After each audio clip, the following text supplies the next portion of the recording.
Welcome to Shri చక్ర news bulletin లో ముందుగా headlines. CM Revanth Reddy tour పై మాజీ ఉప ముఖ్యమంత్రి తాటికొండ రాజయ్య ఫైర్.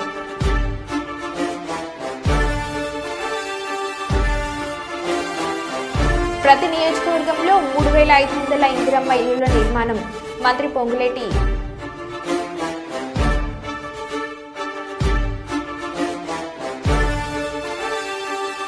కాంగ్రెస్ హయాంలో 7 రోజులు జైల్లో ఉన్న అమిత్ షా.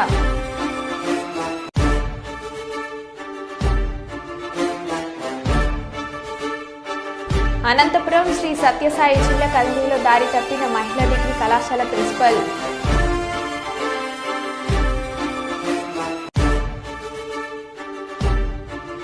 సినిమా వాళ్లకు ఎవరు పిల్లల్నివ్వరు సప్తగిరి.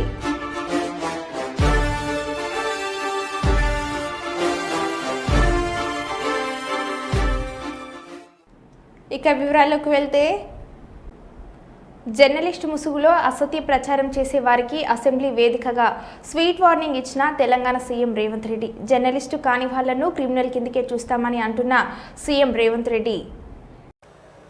అందుకే అధ్యక్ష, తమరు కూడా అక్కడి నుంచి ఆదేశాలు ఇవ్వండి. దీని మీద చర్చ జరగాలి. మీడియా మిత్రులకు కూడా నేను అడుగుతున్నా, మీ సంఘాలు ఏవైతున్నాయో సంఘాల నాయకులను కూడా అడుగుతున్నా, ఎవరో జర్నలిస్టులు లిస్ట్ ఇవ్వండి. జర్నలిస్ట్ అనే పదానికి డెఫినేషన్ ఏందో ఇవ్వండి, ఆ లిస్ట్ ఇవ్వండి. ఆ లిస్టులో ఉన్నోళ్ళు ఇట్లా తప్పు చేస్తే ఏం శిక్షిస్తారో మీరు నిర్ణయించండి. ఆ లిస్టులో లేనోడు జర్నలిస్ట్ కాడు, జర్నలిస్ట్ కానోడిని క్రిమినల్ కిందనే చూస్తాము.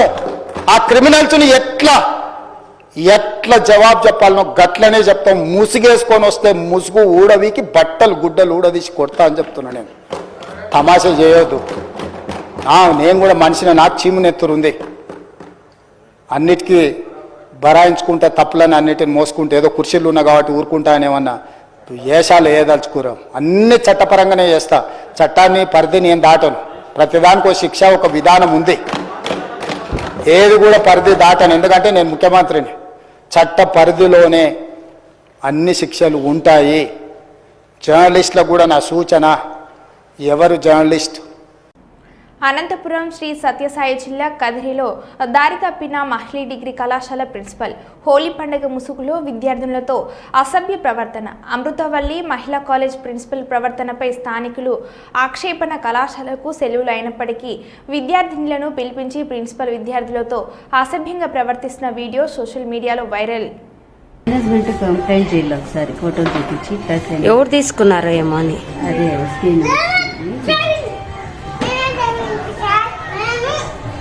దానికి ప్రిన్సిపల్ ఇద్దరే ఎట్లుంటారు లెక్చరర్.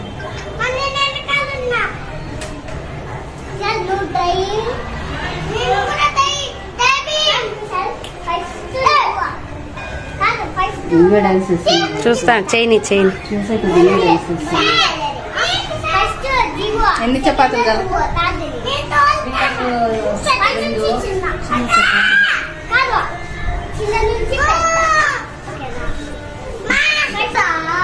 అన్న పెట్టినాడు నాకు మా ఆయన.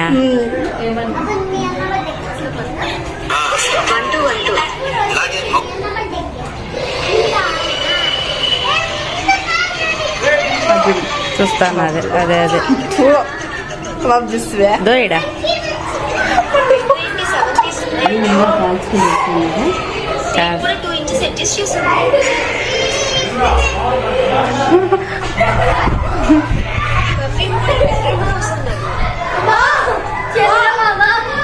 తీసుకొని కూర్చుంటే మొత్తం మూసేసినాం.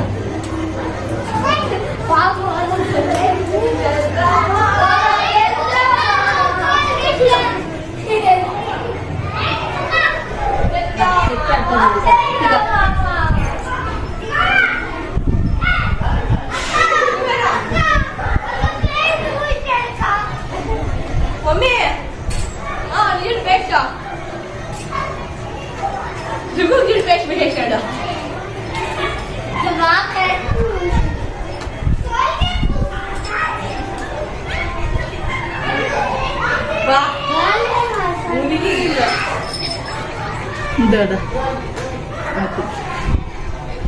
బిడ్డ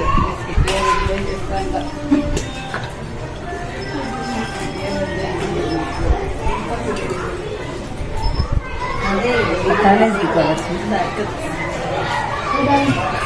వాడు ఏంటి వాడు? కాలేజ్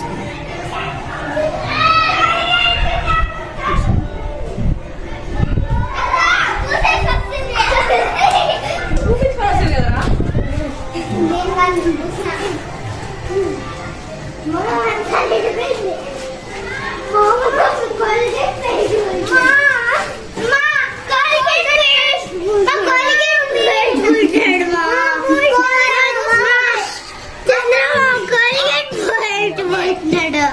ఎండా పోద్దు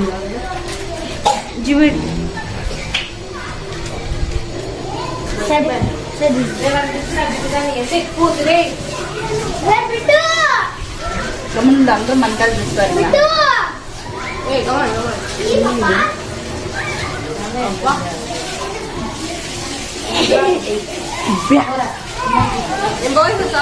అప్పుడు అట్లే చేస్తున్నాడు.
మీకు దండం పెడతా, పాలేరు వాగుకు నీళ్లు వదలండి. అప్పులు తెచ్చి పంట పెట్టుబడి పెట్టినాం, చేతికొచ్చిన పంట ఆగమయ్యేటట్లు ఉంది. నీళ్లు వదులుకుంటే మాకు చావే దిక్కు అయ్యేటట్టు ఉంది. మహబూబాబాద్ జిల్లా దంతలపల్లి మండలం వేంబ్లపల్లి గ్రామంలో నీళ్లు లేక చేతికొచ్చిన పంటను ఎండిపోతున్నాయని రైతుల ఆవేదన. దంతాలపల్లి మండలం మహబూబాబాద్ జిల్లా. ఇప్పుడు జేసీబీలు పెట్టి పొక్కలు తోడుకొని ఇది తోడుతున్నాం. తోండా కానీ మా పొలాలు పారతలేవు. ఈ పాలేరు వాగు ఒక వారం రోజులు అంక వదిలిపెడితే మేము బతాం, లేకపోతే సచ్చుడు తప్ప వేరే మార్గమే లేదు మాకు. ఇక అంతా నోట్లోకి వచ్చింది, ఊరి మొత్తం ఈంతాంది. ఇప్పుడు ఒక్క సుక్క నీళ్ళు లేకుండా పోతున్నాయి. దయచేసి మాకు నీళ్ళు వదిలిపెడితే మంచిది, లేకపోతే మాత్రం మేము చచ్చినట్టే. ఇక నేను 10 ఎకరాలు 6 ఎకరాలు వెళ్ళిపోతాను. చాలా ఘోరంగా ఉంది. 6 ఎకరాలు సుక్క నీళ్ళు లేవు. కతిమ దాంట్లో కాసి పలసపలసగా ఉన్నాయి. ఇక వాళ్ళే. సప్తగిరి హీరోగా అభిలాష్ రెడ్డి తెరకెక్కించిన పెళ్లికాని ప్రసాద్ చిత్రం మార్చి 21న థియేటర్లలో విడుదల కానుంది. ఈ సందర్భంగా మూవీ టీం ప్రెస్ మీట్లో పాల్గొంది. ఈ ఈవెంట్లో సప్తగిరిని మీ పెళ్లి ఎప్పుడు అని ప్రశ్నించగా ఆయన ఫన్నీగా స్పందించారు. సినిమా వాళ్లను పిల్లనివ్వరు, సినిమా వాడా అని అడుగుతారు, అదేంటో అర్థం అవ్వట్లేదు అంటూ నవ్వులు పోయించారు. ప్రస్తుతం ఈ వీడియో సోషల్ మీడియాలో వైరల్ అవుతుంది. ఊరికే చెప్తున్నా, ఊరికే ఎంత పేరు సంపాదించినా ఎంత మంచి అలవాట్లున్నా సినిమా వాడా అంటారు, అదేంటో అర్థం కావట్లే. అంటే మీకు అదే ఇబ్బంది అయిందా? మీకు ఇప్పుడు ఒక రకంగా అదే ఇబ్బంది. అయ్యో కాదు, జాలి పడకండి, బట్ ఐఎమ్ వెరీ హ్యాపీ. మీరు అయ్యో అంటే నిజంగా నేను చాలా హ్యాపీగా ఉన్నా ఆ విషయంలో. బట్ మంచిగా ఉన్నాయి, చూద్దాం. అన్న ఎదుర్కొంటే ఎలా ఉంటుందని సినిమా. రియల్గా మరి ఎప్పుడు మ్యారేజ్ చేసుకోబోతుంది? ఏం చూడండి, ఎవరన్నా పిల్లలు నేను చేసుకుంటాను. సినిమా వాళ్ళకి సరిగా అంటే ఇది ప్రామిస్. సినిమా వాళ్ళ పిల్లలు ఎవరన్నా, ఇది నిజం. మనం ఎంత పేరు సంపాదించుకున్నా, మనకి ఎంత మంచి అలవాట్లు ఉన్నా, ఊరికే చెప్తున్నా, ఊరికే ఎంత పేరు సంపాదించినా ఎంత మంచి అలవాట్లున్నా సినిమా వాడా అంటారు, అదేంటో అర్థం కావట్లే. అంటే మీకు అదే ఇబ్బంది అయిందా? మీకు ఇప్పుడు ఒక రకంగా అదే ఇబ్బంది. అయ్యో కాదు, జాలి పడకండి, బట్ ఐఎమ్ వెరీ హ్యాపీ. మీరు అయ్యో అంటే నిజంగా నేను చాలా హ్యాపీగా ఉన్నా ఆ విషయంలో. బట్ మంచిగా ఉన్నాయి, చూద్దాం. అన్న తెలంగాణలో ఇష్టం వచ్చినట్లు మాట్లాడే వ్యక్తులు జర్నలిస్టు ఎలా అవుతారని ప్రశ్నించారు రేవంత్ రెడ్డి. ప్రస్తుతం గుర్తించిన పత్రికలు, మీడియా సంస్థలు, అక్కడ పనిచేసే ప్రతినిధులు జర్నలిస్టుల లేక కుటుంబాలపై ఇష్టం వచ్చినట్లు మాట్లాడే వాళ్ళు జర్నలిస్టులు అని ప్రశ్నించారు. వాళ్ళ కామెంట్స్ చూస్తుంటే రక్తం మరిగిపోతుందని అన్నారు.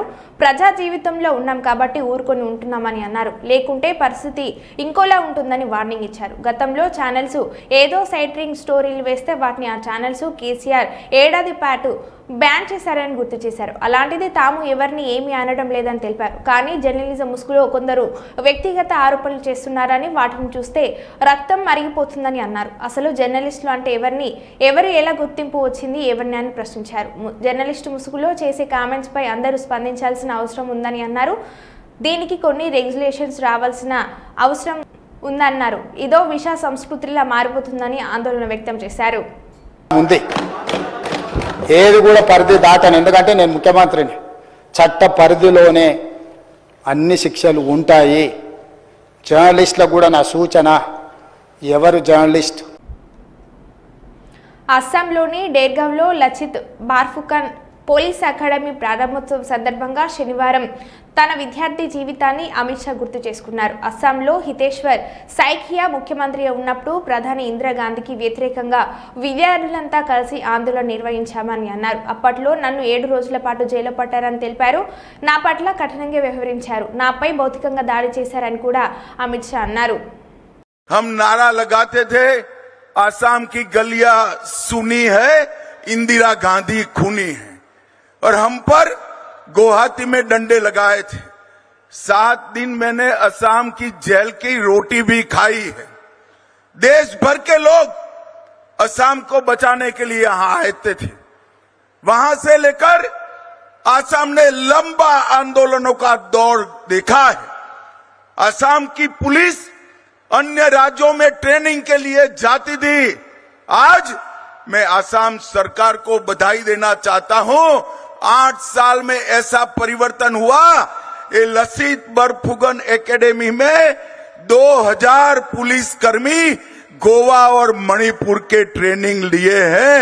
हमारा असम शांत हो गया है. असम आगे बढ़ने के लिए तैयार हो गया है. असम विकास के रास्ते पर आगे बढ़ा है. జనియామ జిల్లా స్టేషన్ గన్పూర్ నియోజకవర్గంలో సీఎం రేవంత్ రెడ్డి పర్యటన. మధ్యాహ్నం 1 గంటలకు హెలికాప్టర్లో శివునిపల్లెకు చేరుకోనున్న సీఎం 1 గంటల 10 నిమిషాల నుండి 1 గంటల 20 నిమిషాల వరకు ఇందిరా మహిళా శక్తి స్టాల్స్ సందర్శన, 1 గంటల 25 నిమిషాల నుండి 3 గంటల వరకు ప్రజాపాలన బహిరంగ సభలో పాల్గొననున్న సీఎం రేవంత్ రెడ్డి 3 గంటల 10 నిమిషాలకు శివునిపల్లె హెలిప్యాడ్ నుండి హైదరాబాద్ వెళ్లనున్న సీఎం టూర్ నేపథ్యంలో ఏర్పాట్లలో నిమగ్నమైన ఎమ్మెల్యే కడియం శ్రీహరి అధికారులు.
కాకపోతే ఏంటంటే మాకు స్పేస్ వస్తే సిట్టింగ్ అరేంజ్మెంట్ ఓన్లీ 20,000కే వస్తుంది. ఇంకా మోర్ దెన్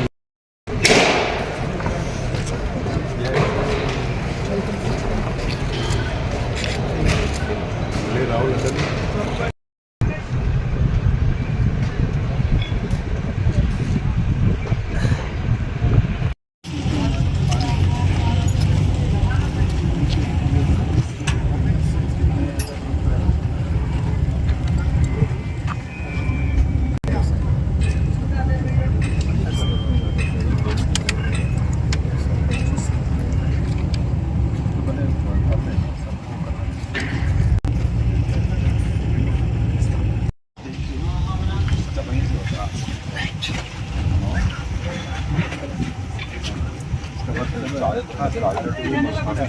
डबल बैरिकेड करवा रहे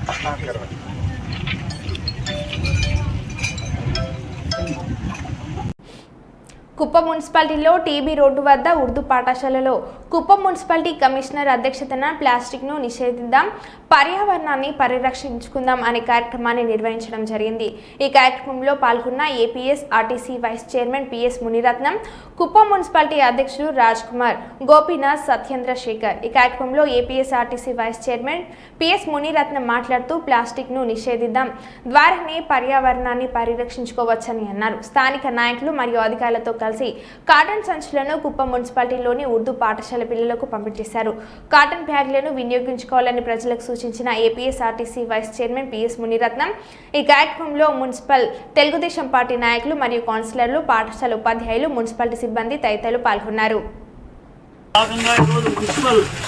కమిషనర్ గారు, సిబ్బంది మరియు ఇక్కడ కౌన్సిలర్స్ కానీ ఇక్కడ తెలుగుదేశం పార్టీ ముఖ్య నాయకులు అందరూ కూడా కలిసి ఈ ఆంధ్రప్రదేశ్ అదేవిధంగా భారత ప్రభుత్వం తలపెట్టినటువంటి కార్యక్రమం ప్రతి 3వ శనివారం ఈ కార్యక్రమాన్ని చేయాలని గౌరవ ముఖ్యమంత్రి గారు చెప్పారు. కాబట్టి ఇందులో భాగంగా మేమందరూ కూడా కుప్పం ఉర్దూ పాఠశాలలో ఈ శుభ్రం చేసే కార్యక్రమంలో పాల్గొన్నాం. ఈ విధంగా ప్రతి ఒక్క గ్రామంలో కూడా ప్రతి ఒక్కరు ఈ విధంగా పాటించి ప్రతి ఒక్క కుటుంబం, ప్రతి ఒక్క వీధి, ప్రతి ఒక్క ఊరు శుభ్రంగా పెట్టుకోవాలని చెప్పి తెలియజేస్తూ గౌరవ ముఖ్యమంత్రి గారు కుప్పాన్ని స్వర్ణ కుప్పం చేయాలని, అభివృద్ధితో పాటు శుభ్రత, ఆరోగ్యం కూడా బాగుండాలని చెప్పే కార్యక్రమంలో అందరూ కూడా సహకరించాలని కోరుతూ పేరు పేరున అందరికీ నమస్కారం.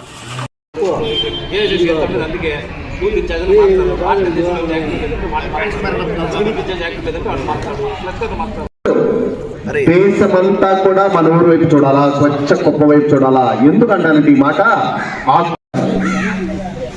స్వర్ణాంధ్ర స్వచ్ఛాంధ్ర కార్యక్రమం గౌరవనీయులు, పెద్దలు, పూజలు, మన శాసనసభ్యులు, ఆంధ్రప్రదేశ్ రాష్ట్ర ముఖ్యమంత్రి వర్యులు శ్రీయుత నారా చంద్రబాబు నాయుడు సారు, మన గౌరవ ఎమ్మెల్సీ గారు, పీడీ గారు, కలెక్టర్ గారు, మా గౌరవ కౌన్సిలర్లు, మన గౌరవ ప్రజాప్రతినిధులు, తెలుగుదేశం నాయకులు రాజ్ కుమార్ గారు కానీ, గోపి సార్ కానీ, వెంకటేష్ సార్ గారు కానీ, పెద్దలు అందరూ కలిసి గౌరవ ముఖ్యమంత్రి గారి పిలుపు మేరకు మన వంతుగా కుప్పం పురపాలక సంఘంలో గత 7 నెలల బట్టి ఈ స్వచ్ఛాంధ్ర కోసం, స్వచ్ఛ కుప్పం కోసం ప్రయత్నం చేస్తూ ఉన్నాము.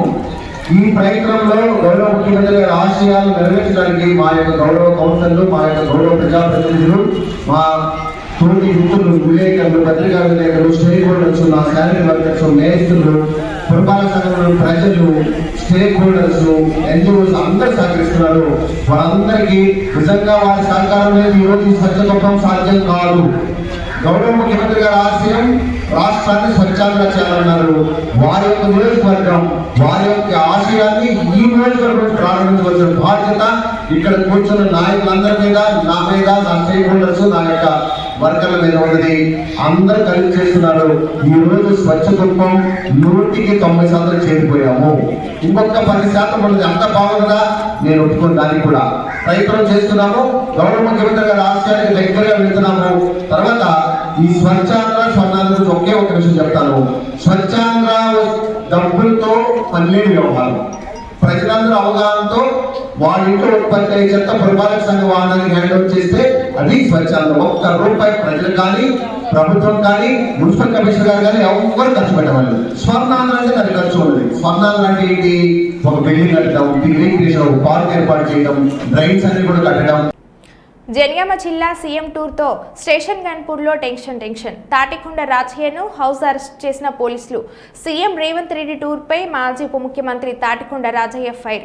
రాళ్లతో కొడతానన్న రేవంత్ రెడ్డి, ప్రభుత్వాన్ని కూలుస్తానన్న కడియం శ్రీహరి. ఈ రోజు ఇద్దరు ఒకే వేదిక మీద ఉండబోతున్నారు. ఇద్దరు ఒకే డాయస్ మీద ఉండి ప్రజలకు ఏమీ సమాధానం చెప్తారు. రాజ్యాంగం మీద గౌరవం, సుప్రీంకోర్టు మీద గౌరవం ఉంటే కడియం రాజీనామా చేయాలి అని అన్నారు. కడియం శ్రీహరితో రాజీనామా చేయిస్తావా, ప్రజలకు క్షమాపణ చెప్తావా? రేవంత్ రెడ్డి తేల్చుకోవాలి. పోలీస్ రాజ్యం, దొంగల రాజ్యం, దోపిడీ రాజ్యం అన్న తాటికొండ రాజయ్య ప్రజాపాలన పేరుతో ప్రజలను మభ్యపెడుతున్నారు. తన బిడ్డ రాజకీయ భవిష్యత్ కోసం కడియం శ్రీహరి రేవంత్ రెడ్డితో చేరి 100 కోట్లకు అమ్ముడుపోయారు. ఇద్దరు తోడు దొంగలు గన్పూర్లో బహిరంగ సభ పెడుతున్నారు. బహిరంగ సభను ఎక్కడికక్కడ అడ్డుకోవడానికి బీఆర్ఎస్ శ్రేణులు సిద్ధమయ్యారు. బీఆర్ఎస్ ముఖ్యులందరినీ నిర్భయంగా అరెస్ట్ చేసి రాత్రంతా వివిధ పోలీస్ స్టేషన్లకు తిప్పారు. ప్రజా వ్యతిరేక చర్యలు అవలంబిస్తున్న రేవంత్ రెడ్డి ప్రభుత్వాన్ని ఎక్కడికక్కడ ప్రజలు అడ్డగిస్తారని తాటికొండ రాజయ్య అన్నారు. ప్రజలకు క్షమాపణ చెప్పాలి రేవంత్ రెడ్డి గారు.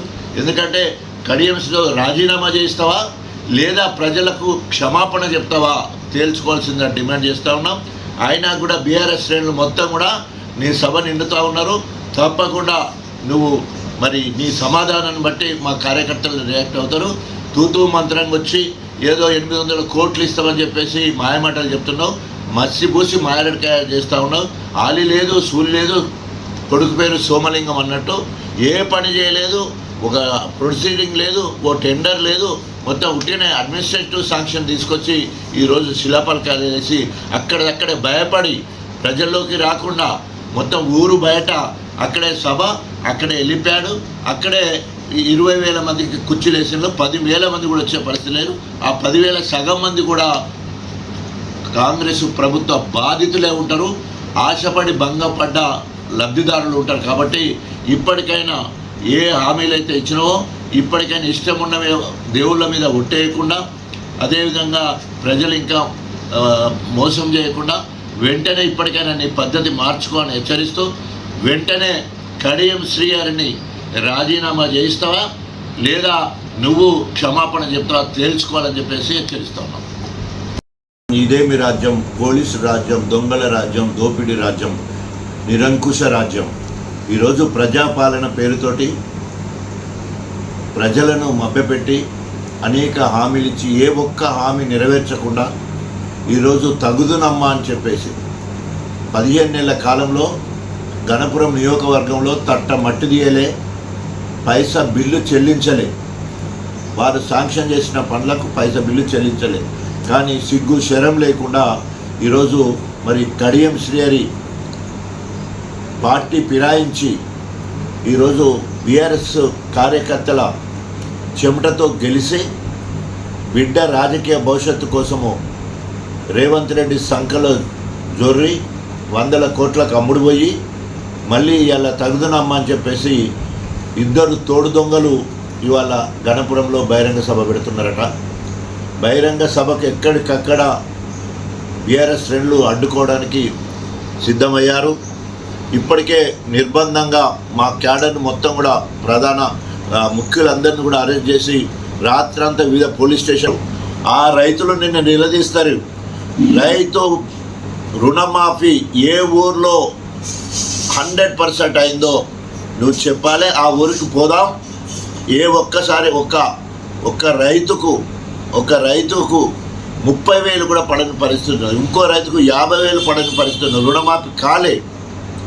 ఒకవేళ కనుక ఏ గ్రామంలోనైనా 100% రుణమాఫీ అయ్యేది ఉంటే స్వాస్థంగా నేను రాజకీయాల నుండి తప్పుకుంటా. కానీ ఎక్కడ కూడా ఆ పరిస్థితి లేదు.